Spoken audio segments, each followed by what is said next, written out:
안녕하세요. 행복씨앗입니다. 오늘도 시장을 정리하면서 하루를 마무리하는 시간을 가져볼까 합니다.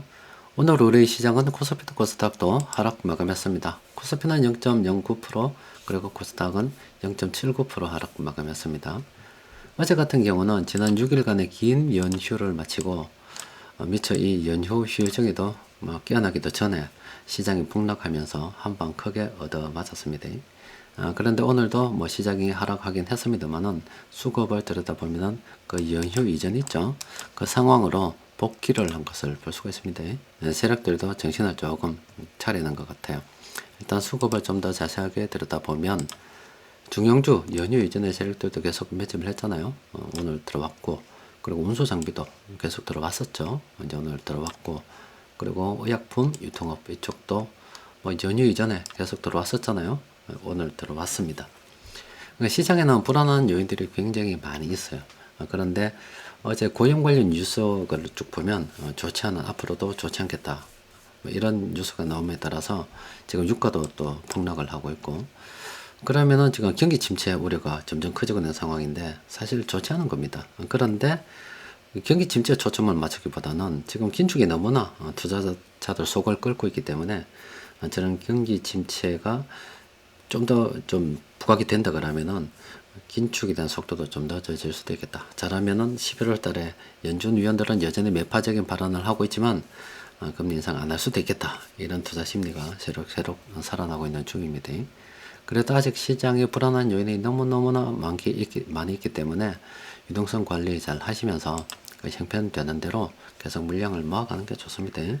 오전 시장에도 여러분들께 말씀을 드렸다시피 잘 모르면은 뭔가를 할 때 잘 모르면은 불안합니다. 그런데 잘 모르고 불안하기 때문에 이 사람 저 사람 찾아다녀요.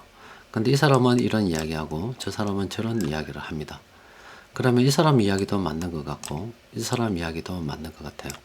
잘 몰라서 조언을 얻고자 찾아갔더니 서로 다른 상반된 이야기를 하는데 이 사람 이야기 들으면 맞는 것 같고 저 사람 이야기 들으면 또 그게 맞는 것 같고 다른 사람 이야기 들으면 또 그게 맞는 것 같고, 오히려 조언을 듣고자 한 게 더 혼란만 가중시키는 상황이 벌어질 수가 있습니다.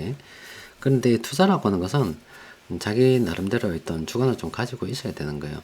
또 그리고 주식을 사고 파는 것도 중요하지만은 그보다 더 중요한 거는 오래 보유할 수 있는 그게 중요한데, 투자 심리가 흔들리게 되면 오래 보유하기가 굉장히 힘들죠. 그래서 여러분들께 늘 공부하라 이런 말씀을 드리는 겁니다. 결과적으로 투자 책임도 자기한테 귀속이 된다 그러면은 그 책임을 지기 위해서는 그만한 공부를 해서 성공적인 어떤 성과를 계속 이뤄 나갈 수 있도록, 또 어려움이 있더라도 하나하나 손해보지 않고 이렇게 하나하나 팔다 보면 지금 당장은 뭔가 아무것도 아니고 계속 손해보던 것 같아도 지나고 나서 보면 커져 있습니다. 우리가 재산의 형성이 다 그렇습니다. 돈이라고 하는 게 항상 늘어나는 때만 있는 게 아니라 늘어났다가 줄어들 때 그걸 계속 반복을 합니다. 그러니까 줄어들 때는 다 같이 어려운 거예요. 그 어려운 이유는 여러분들도 다 아시잖아요. 평상시에 하더라도 계속 돈이 늘어난다 하더라도 심지어 이게 돈이라면 이 이자 부분은 늘어나지 않기 때문에 힘든 거예요.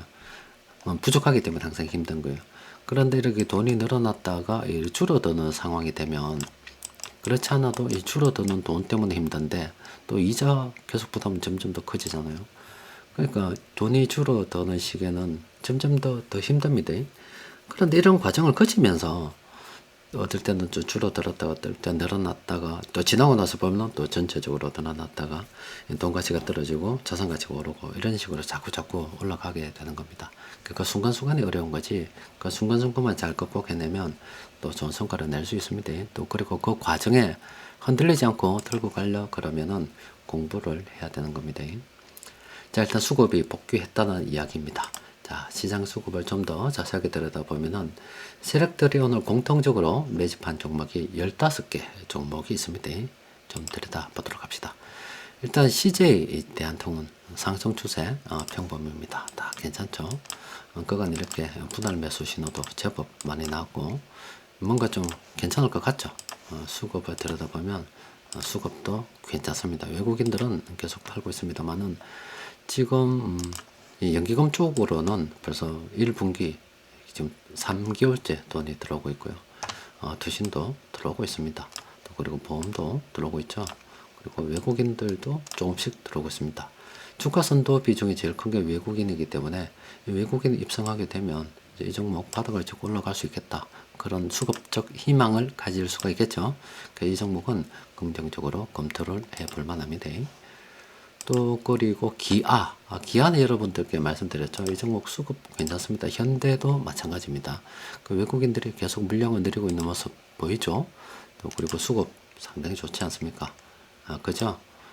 기관들도 좀 들어오고 있는 이런 모습 보이죠. 그래서 지금 현재 추세가 잘 가다가요, 지금 좀 꺾여 가지고 그간 급락을 했기 때문에 꺾여 있는 상태입니다. 그래서 이 하락 추세가 상승 평범하고로 딱 바뀌게 되면 그때를 매수 타이밍으로 삼으면 된다, 이런 말씀 드렸잖아요. 또 그리고 이렇게 이제 보통 이렇게 분할 매도, 이게 분할 매수잖아요. 분할 매수 꼭 정해진 건 아닌데 이게 4번이면 이게 4번 난다고 보면 돼요. 물론 기간 땡기면 더 많이겠지요. 그런데 어쨌든 이 분할 매도가 신호가 하나씩 나기 시작하면 계속 그 숫자만큼 난다고 보시면 돼요. 근데 그 와중에 이런 식으로 빨간색으로 해서 매수가 딱 뜨면 이거 매수 포인트로 삼아도 된다라고 말씀드렸잖아요. 그래서 이때를 매수 포인트로 삼은 분들은 그대로 들고 가셔도 될 거고, 일단 수급이 들어와서 돈이 들어와 있다는 거고, 그리고 이 하락 추세에서 상승 평범으로 접어들게 되면 그때로 하나의 매수 지점으로 삼아서 물량을 늘린다거나 자동차 쪽 이제 한번 들어가 봐야지, 그렇게 생각해 봐도 되지 않을까 싶습니다. 그리고 다운시스 종목은 개인들의 비중이 너무 컸어요. 상승 평범이지만 그렇게 참 권하고 싶지 않습니다. 근데 그래도 내가 이 종목 꼭 해봐야 되겠다면 이 종목에 몰빵을 하는 건 절대 안 되고, 많은 종목 보유를 하고 있는데 아이고 나 그 중에 하나 들고 있다, 그러면 동등한 비중으로 조금 넣어봐야지, 되면 되고 말면 말고, 그런 개념으로 생각한다 그러면은 이 종목 한번 살펴볼 만합니다.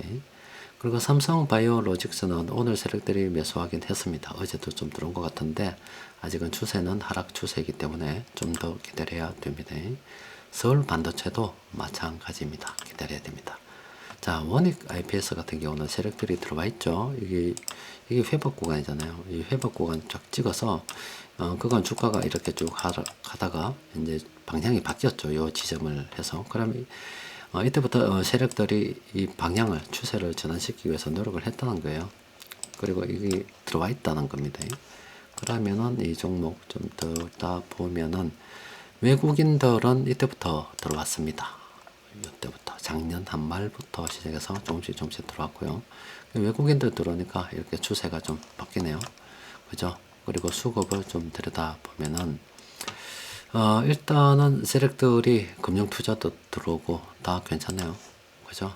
세력 전반적으로 빨간색이 저기 많죠? 이 종목은 긍정적으로 봐도 되지 않을까 싶습니다. 또 그리고 다른 종목 좀 더 보도록 합시다. 보면 이 코리안 리 같은 경우는 어제도 봤죠. 이 지금 유통업 같은 경우는 시진핑이 만약에 내년이나 올해 말이나 내년 상반기가 되겠죠. 그때 올 때까지는 괜찮다. 원래는 중국 그 관광객들, 단체 관광객들이 한국으로 와서 그 집계가 되고 물론 매출도 늘어나겠지만 예전만은 못하다 생각해야 된다, 일단 그런 개념을 가졌었는데, 그 와중에 시진핑 주석이 온다 그러니까 그러면은 좀 더 길게 봐도 되지 않을까 일단 싶습니다. 유통업 같은 경우는 관심을 좀 가져볼 필요가 있습니다. 근데 이게 이 종목은 진입 시점이 참 마땅치 않습니다. 들고 있는 분들은 계속 들고 있는 게 좋겠죠. 그리고 한정기술 같은 경우는 아직은 추세가 좀 하락입니다. 자, 오늘 세력들이 공통적으로 매집한 종목 몇 종목 살펴봤습니다. 또 그리고 시장 수급이 예전 상황으로, 그러니까 연휴 이전 상황으로 복귀한 것도 살펴봤습니다. 또 그리고 주식이 하락을 하면 사실 돈이 줄어들 때는 늘어났다가 이렇게 줄어드는 이 시기에는 다 손해입니다. 부동산 가진 사람도 손해를 보게 되고 주식을 가진 사람들도 손해를 보게 됩니다. 그런데 우리 시장에서 외국인들의 비중이 많이 빠졌고 또 외국인들의 평균 매수 단가가 워낙 낮다 손 치더라도 또 외국인들이 보유한 비중은 상당합니다. 주가가 만약에 올라갔다가 쭉 이렇게 떨어지게 되면 사실 우리만 손해보는 게 아니라 주식을 많이 들고 있는 사람들이 더 많은 손해를 본다, 이렇게 보면 되겠죠. 또 그리고 여러 파생 상품이 굉장히 많아서 세력들은 굳이 현물을 하지 않아도 파생 상품으로 많은 돈을 벌 수 있다 한다 손 치더라도 어쨌든 그 기본이 되는 것은 이 우리가 사고 있는 들고 있는 현물입니다. 현물이 기본이 되는 거. 이걸 바탕으로 해서 여러 가지 파생 상품들이 만들어지게 됩니다. 그러니까 결과적으로 파생 상품은 그렇게 길게 보고서 돈벌이를 하는 게 아닙니다. 짧게 시장의 변동성을 보고서 돈을 벌이를 하는 거예요. 결과적으로 돈을 벌려고 하면은 기본적으로 들고 있는 이 주식들이 올라야 되는 거예요. 그러니까 지금 방향이 돈이 줄어드는 시기다 보니까 너도 나도 다 힘들고 뭐 이렇습니다만은 어쨌든 돈이 늘어나게 돼서 이 기존 들고 있던 모든 어떤 파생 상품들의 베이스가 되는 이런 현물이 올라야 다 웃게 되는 겁니다. 그래서 이쪽도 비떨 날이 옵니다. 그러니까 우리는 형편되는 대로 그냥 계속 물량을 모아가고요. 무리 안 하고 그냥 이 투자라고 하는 것은 일단 손해보고 안 파는 게 중요하고, 이거 내가 할 말이 아니라 워렌 버핏이 그러면 했어요. 난 좀 따라 했습니다. 사실 또 그게 맞는 거고, 또 손해보지 않고 계속 팔다 보면은 수익이 수익을 낳고 하다 보면 또 시간이 흘렀을 때 또 복리란 놈이 좀 도와주게 돼 가지고 있습니다. 우리가 그 눈덩이를 뭉쳐서 눈사람을 만들 때 처음에는 정말로 이 눈이 잘 뭉쳐지지 않아요. 그냥 처음에 뭉칠 때는 굴려서 뭉치는 게 아니라 진짜 손으로 어겨 가지고 둥글게 만들어서 어느 정도 덩치가 되면은 그때부터 굴리는 겁니다. 굴리면 이제 손으로 하나하나 이래 모을 때보다 훨씬 더 많은 눈들이 이게 쌓이게 되면서 눈덩이가 커지게 되는 거죠. 그래서 그 조그만 그 어떤 눈덩이를 만들고, 이게 종잣돈이라고 하는 건데, 만들어서 굴리는 단계까지 가기가 상당히 어렵습니다. 그런데 일단 굴리는 단계까지 가게 되면 그때부터는 뭐 늘어나는 속도가 차원이 다릅니다. 그때가 우리로 치면 한 복리를 누리는 시점이 아닐까 싶은데, 하여튼 그 상당히 긴 기간 동안에 투자를 진행하면서 참아내기가 쉽지 않죠. 또 그리고 나는 잘 참아냈지만은 뜻하지 않게 어떤 가족에 어떤 문제가 생겨가지고 뭐 지출을 뭐 해야 되는 경우도 있을 수도 있습니다. 그래서 참 이렇게 돈을 모아간다는 게 내 하나만 있어도 잘하면 되는가 싶어도 나도 잘해야 되고요. 또 이 주위에 있는 사람들도 평온해야 됩니다. 평온해야 되고, 또 그리고 이 전체가 또 다 어려울 때가 있어요. 다 어려울 때 또 지킬 수도 있어야 됩니다. 참 여러 박자가 맞아야 되고 또 운도 좀 따라야 되는 겁니다. 그래서 아무리 능력이 있다 하더라도 하락장에는 장사가 없어요. 그냥 이때는 다른 거 없습니다. 그냥 누가 오랫동안 버티는가. 예전에 여러분들 그 기억나시는지 모르겠습니다.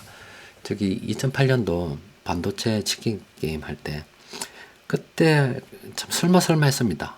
전 세계 반도체, 우리 삼성전자도 있었고 반도체 치킨 게임을 할 때, 과연 우리 삼성전자가 살아날 수 있겠는가? 걔들하고 붙어가지고. 항상 우리가 걔들 외국, 독일이나 일본 이런 데, 미국 이런 데서 배웠잖아요. 그래서 버틸 수 있겠는가? 항상 그 고민했었는데, 좀 삼성전자가 이겨버렸습니다. 이겨버리고 나니까 성자 독식을 하게 됐죠. 그래서 삼성전자가 그 외환위기를 거치면서 잘 견뎌낸 덕분으로 많이 성장을 했죠. 마찬가지입니다. 우리도 이 투자를 진행하다 보면은 어려운 시기가 많이 있어요. 그런데 그 어려운 시기를 갖다가 끝까지 버텨서 물량을 잘 들고 있다고 그러면은 결과적으로 우리 삼성전자처럼 성자 독식할 날이 옵니다. 힘든 날이 있지만 또 좋은 날도 있기 때문에 묵묵히 참고 우리는 우리 갈 길 가는 겁니다. 또 그리고 그 과정에 흔들리지 않고 갈대처럼 살지 않으려 그러면, 그러니까 갈대처럼 투자하지 않으려 그러면은 공부를 해야 되는 겁니다. 자, 오늘은 여기까지 정리하도록 하겠습니다. 이상입니다.